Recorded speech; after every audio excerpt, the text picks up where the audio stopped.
I do want to mention one disclaimer. Since the time that we recorded this, Russell Westbrook gave a press conference talking about death threats given to him and his family. And we do talk about Russ. We felt it was appropriate given the history of the two players and given that Pat had recently tweeted about Russ. And so we asked him about it. We are not here to pile on Russ at all. In fact, whether it's been on this podcast or whether it's been on ESPN, I have not taken any shots at Russ.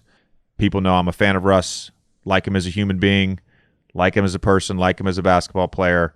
But again, given the history of the two, we do have a conversation about Russ, but not here to pile on Russ at all. Pat, last thing before we let you go, just because it was recent and your perspective on things and your candidness on things are always so enjoyable. But the tweet about Russ, so just to provide some history on this, when he played for the Thunder, there was a collision at half court and he got hurt. And then a couple years ago, he said that Patrick Beverley tricked y'all and all he does is run around. And then the other night after, again, another off game for Russ and the Lakers lost, you wrote that he was the real magician. How much have you held on to that? I call it perfect timing, divine timing. People looked at me differently. People around the NBA, coaches, players, like after that, people were just taking the ball, just going at me. I'm like, what the fuck? Like, all because of what one person said.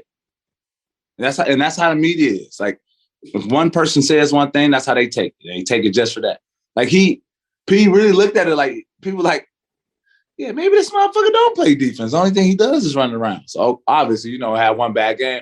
Oh, Russ was right. And I knew this motherfucker. Only thing he did was run around and stuff like that.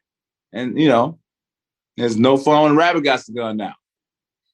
And I'm over here in Minnesota Timberwolves. I'm chilling. I'm trying to get out this play-in situation and try to get 6th seed and, just a real humble tweet, forgive but not forgotten type of thing, Perfect timing too, huh? Trade deadline.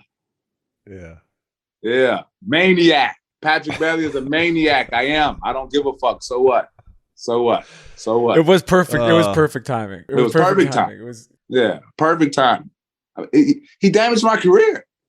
Like people, coaching staffs and players, fans, they looked at me way different. They looked at me like, you know what? He don't play defense. He just yells and run around. Well, okay, woo, and held on to that. And some people still do.